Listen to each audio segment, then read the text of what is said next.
মালয়েশিয়ার প্লান্টেশন সেক্টরে কলিং ভিসার সর্বশেষ আপডেট হলো আজকে 22 ডিসেম্বর। এখন পর্যন্ত বাংলাদেশ মন্ত্রণালয়ে ওনাদের ওয়েবসাইটে যে এজেন্সিগুলোর নিয়োগপত্র অনুমতি দিয়েছে এবং কাদের কাছে মালয়েশিয়া কর্মী পাঠানোর ডিমান্ড লেটার আছে, এগুলো আপনাদেরকে আমি দেখাইতেছি। ওই সমস্ত এজেন্সিগুলোর লিস্ট আমি দিতেছি এক এক করে। বেসরকারি 8টি রিক্রুটিং এজেন্সি 9টি নিয়োগ অনুমতি পেয়েছে। তাদের মোট কর্মী চাহিদা হলো 499 জন। আর সরকারি রিক্রুটিং এজেন্সি বোয়েসেল, তাদের নিয়োগ অনুমতি আছে 2টা এবং তারা কর্মী পাঠাতে পারবে 600 জন। বাংলাদেশে এখনো পর্যন্ত কলিং ভিসার 11টা ডিমান্ড লেটার আসছে। আমি প্রতিটা ডিমান্ড লেটার আপনাদেরকে স্ক্রিনে দেখাইতেছি। AZ1 ইন্টারন্যাশনাল, আরএল নাম্বার হলো 1536। তারা যে কোম্পানিতে কর্মী পাঠায় ওই কোম্পানির নাম হলো সবুর কেকাল SD and BSD। এই AZ1 ইন্টারন্যাশনালের ফ্লাইট গত 19 তারিখে হয়েছিল। মালয়েশিয়াতে তাদের 22 জন কর্মী অলরেডি আইসা পড়ছে। সবুর কেকাল SD and BSD এই কোম্পানির কর্মীর চাহিদা হলো 100 জন। 13 নভেম্বর 2024 সালের demand letter Fatin and Faim holding limited, তাদের আরএল নাম্বার হলো 2637। তারা মালয়েশিয়াতে মোট কর্মী পাঠাতে পারবে 46 জন।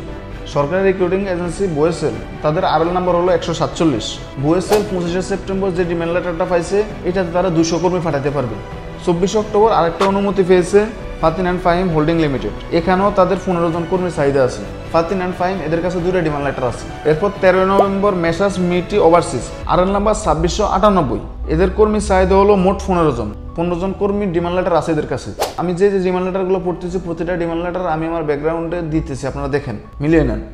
এরপর 27 নভেম্বর বোয়েসেল আরেকটি নিয়োগ অনুমতি পেয়েছে, সেখানে তাদের 400 কর্মীর একটা ডিমান্ড লেটার আছে। তারপর 10 নভেম্বর 100 কর্মীর জন্য একটা নিয়োগ অনুমতি পেয়েছে মেসার্স রিফার্ড ইন্টারন্যাশনাল।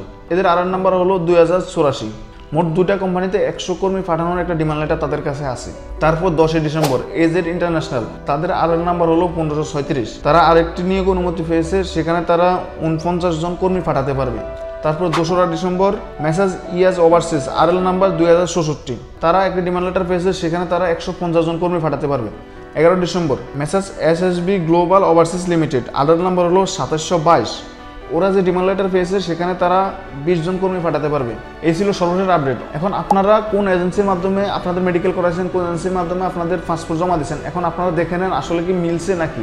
এই বৈধ আরএল নাম্বার সহ যে রিক্রুটিং এজেন্সি আছে, এই 11টা এজেন্সি ছাড়া কোনো রিক্রুটিং এজেন্সি বর্তমানে মালয়েশিয়াতে প্লান্টেশন সেক্টরে কর্মী নিয়োগ দিতে পারবে না। তাদের কাছে নিয়োগ অনুমতি নেই।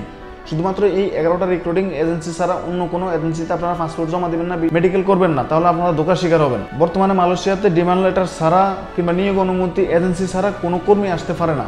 এবং কি আমি যে 11টা লিস্ট দিছি এই 11টার বাইরে কোনো কর্মী নিয়োগ দিতে পারবে না কোনো এজেন্সি। আশা করি বিষয়টা বুঝতে পারছেন। দেখা হবে আপনাদের সাথে নতুন কোনো ভিডিওতে নতুন কোনো বিষয় নিয়ে। সে পর্যন্ত ভালো থাকবেন। আর চ্যানেলে যদি নতুন হয়ে থাকেন, মালয়েশিয়ার যেই কোনো আপডেট নিউজ পেতে চাইলে অবশ্যই চ্যানেলটা সাবস্ক্রাইব করে পাশে থাকুন।